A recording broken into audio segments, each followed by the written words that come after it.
Barbara, and we are here for the first ever virtual class from the Cape Fear Botanical Garden.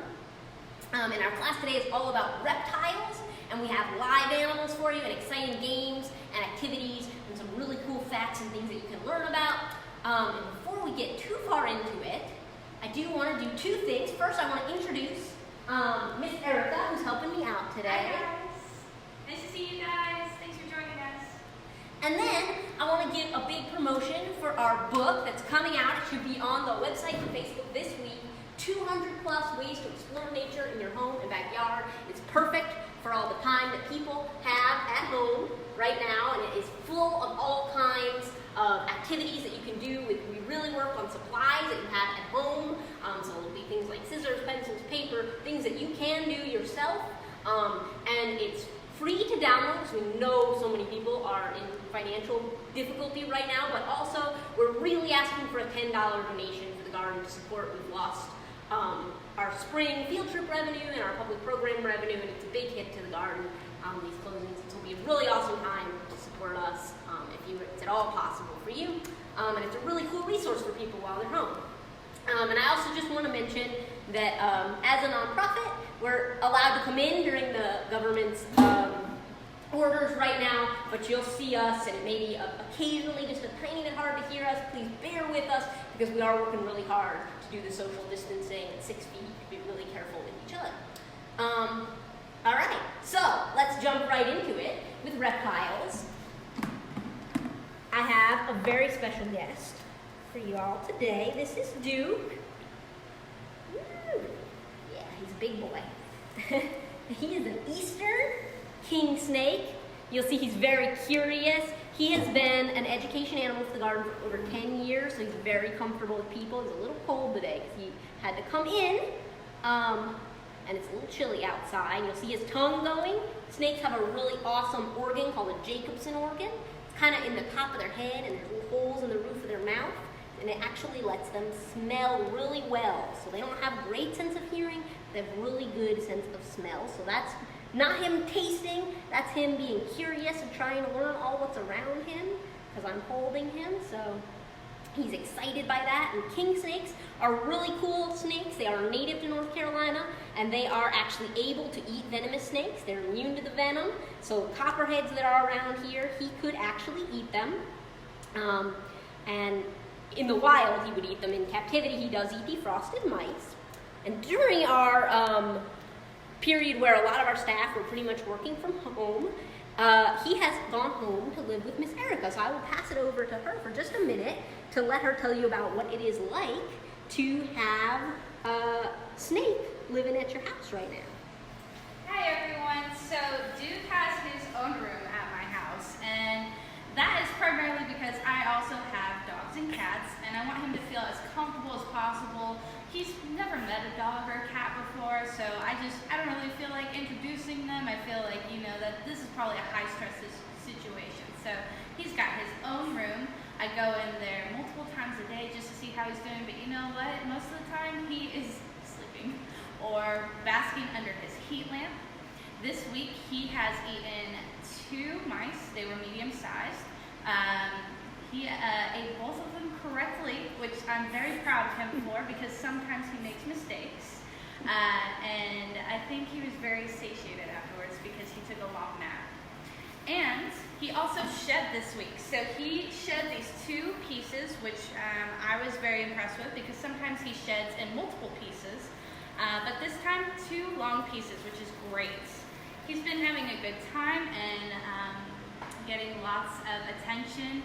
He comes out most in the evening. I've noticed since I've had him, that's when he's most active, and he sleeps under his heat lamp in his little dome most of the day. So that's what it's like living with a snake. I'll pass it back to Miss Barbara. All right. So while I'm holding Duke here, he's doing a little squirm there. I'm going to start telling you about Duke is a reptile. And reptiles are a really awesome group of animals that also includes lizards and crocodiles and alligators and turtles and something called tuatara, which look a little bit like a lizard and are only found in New Zealand. And all of these animals that are reptiles, they all have certain things in common, a few important features, and that's a big part of what I wanted to talk to you guys about today. So, these are the 5 features, and I'm going to put Duke back so I can hold up some things to show you.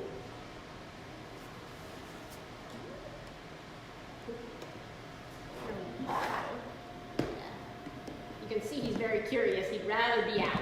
Just a minute.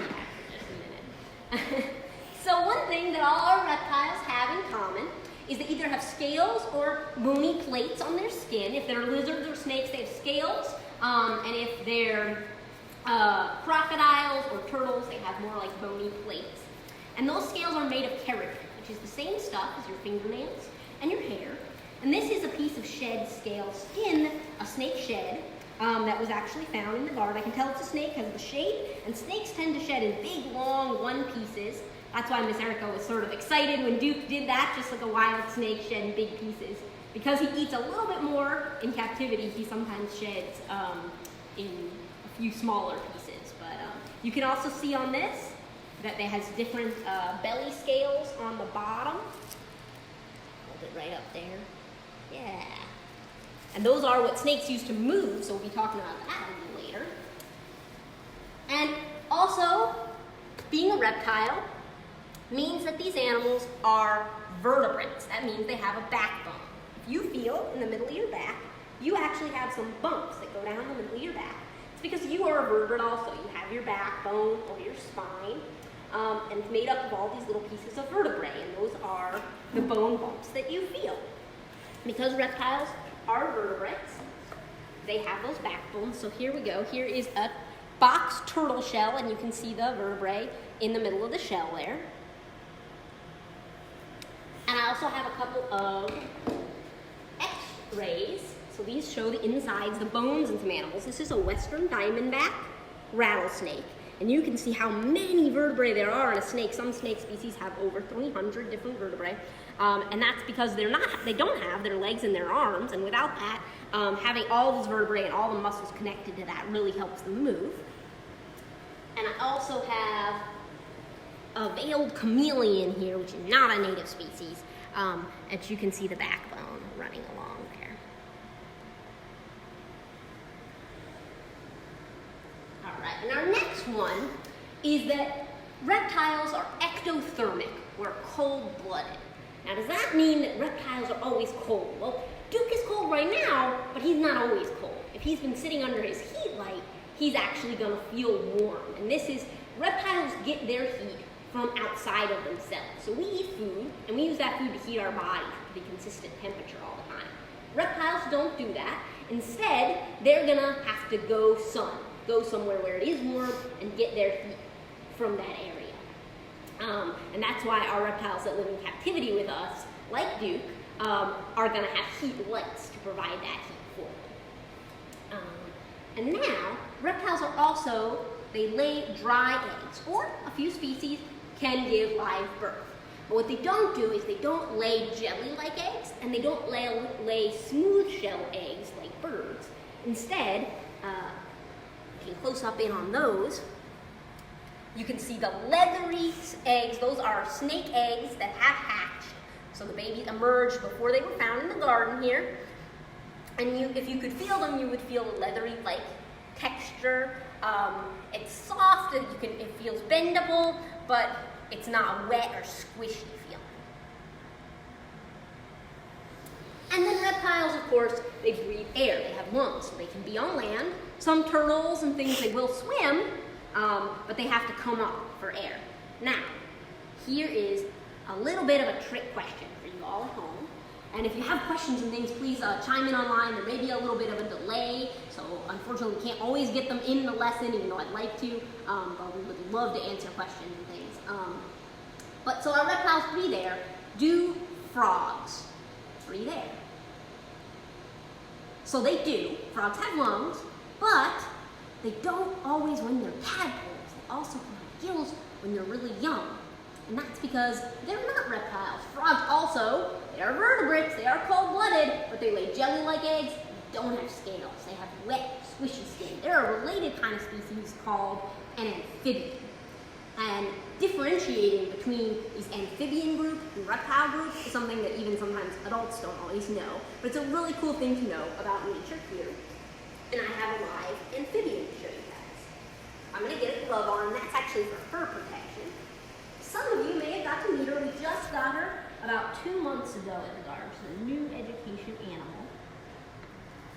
This right here, oh, she's got a little piece of moss stuck on her head. So this is Mango. She's a spotted salamander. They're a species that is native to here. She's getting pretty still in my hand because she's a little cold too, I think.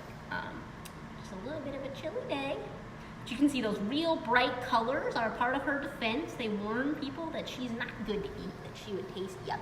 Salamanders rely on those chemical defenses a lot. She eats worms here, and she would eat all kinds of little invertebrates out in the wild. She could eat spiders, snails, roly-polies, slugs, also worms out there, beetles.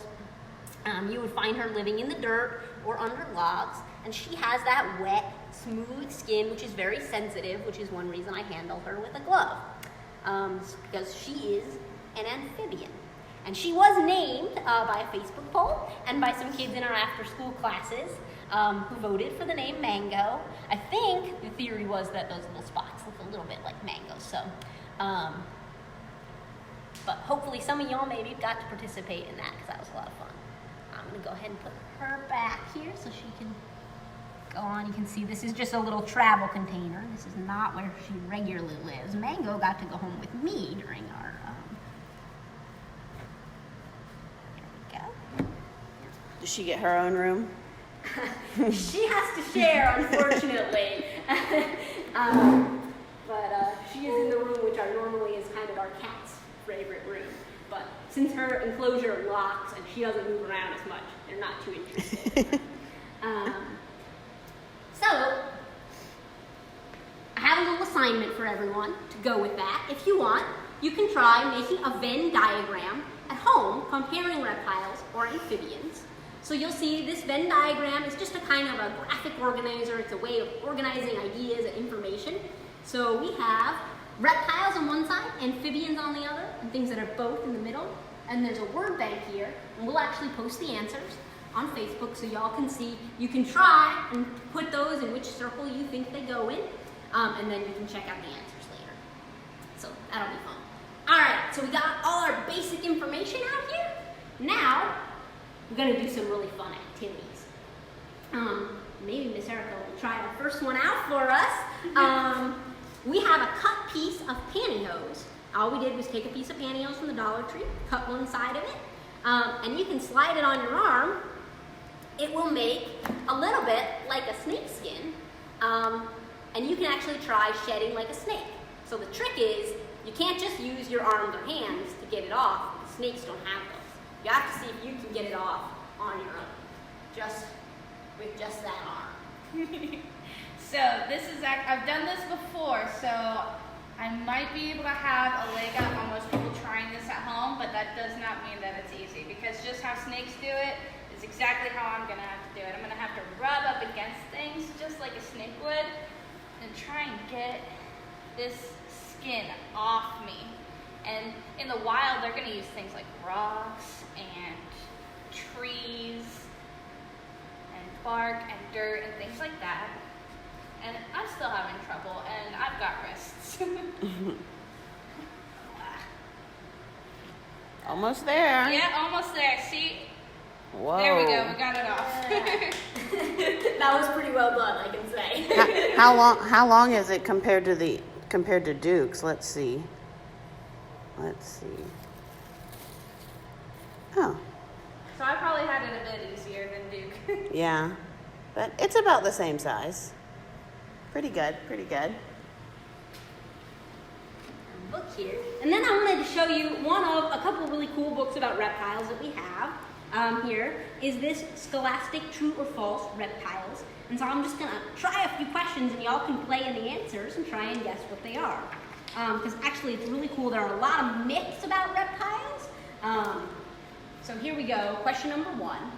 Reptiles have been on Earth for millions of years. What do y'all think? They had a picture of a dinosaur because now we know that they were their own group, kind of in between reptiles and birds And so that is true. Dinosaurs were early reptiles. Today there are more than 8,000 different kinds of reptiles, and they're divided into 4 large groups that we talked about earlier: snakes, turtles, alligators, crocodiles, and lizards. Most live in warm places, most lay eggs, and all are cold-blooded. Now here we go, another one. Some snakes have 2 heads. Can that even be possible? What do you all think? It is true. 2-headed snakes are rare, but they do exist, and they've got a picture there. I'll let y'all look at that. It's a little creepy looking. Snakes walk on tiny legs. True or false? Y'all should know this one from having met Duke today. That is false. Snakes do not have legs. They have to do some really cool crawling around on their bellies. A snake can sting with its tongue. True or false? Do y'all remember what Duke was doing with his tongue? It is false. A snake's tongue is harmless and used for touch and smell, actually. I think it's better to say smell there. Snakes are wet and slimy. True or false? Now, from looking at the shed skin might give you a hint about that one. It is actually false. A snake's body is dry and smooth and never wet or slimy unless it's just been in water. A snake sways to the music of a snake charmer. True or false? That is actually false. The snake cannot hear the charmer's music. Remember how I said they don't have great hearing? They can hear a little vibrations, but that's about it. Instead, the snake just follows the movement of the pipe and the charmer's swaying. That's really cool.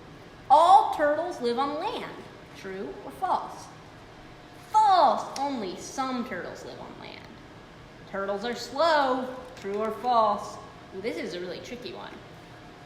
It is false. Land turtles are slow, but in the fresh water, turtles can move really fast. A leatherback turtle can swim 22 miles per hour, more than 4 times faster than the fastest human swimmer. Turtles have no teeth. True or false?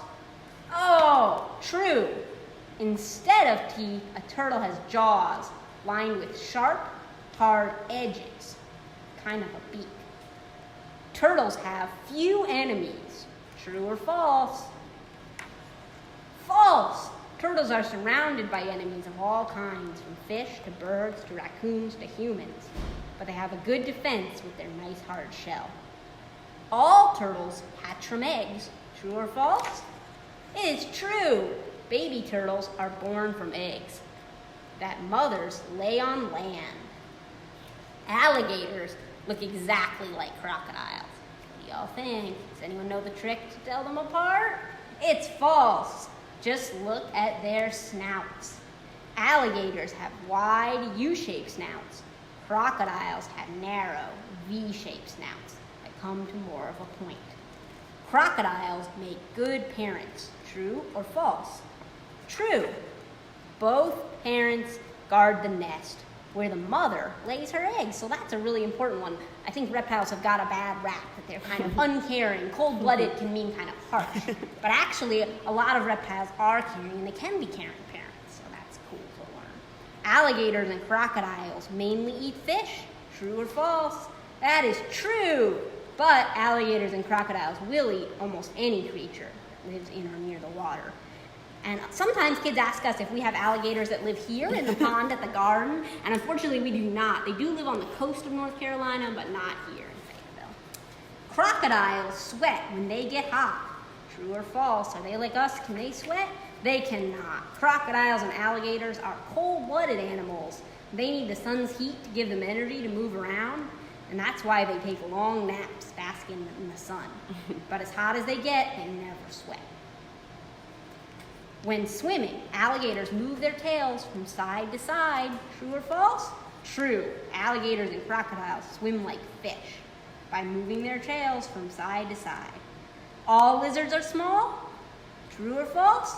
False. Only about 9 out of 10 different kinds of lizards are small. Some, like that Komodo dragon, are quite big. All right. There's a few more in there if y'all want to get the book at home. I think we're going to go on to our next really cool activity. And this one, we're actually going to move across over here.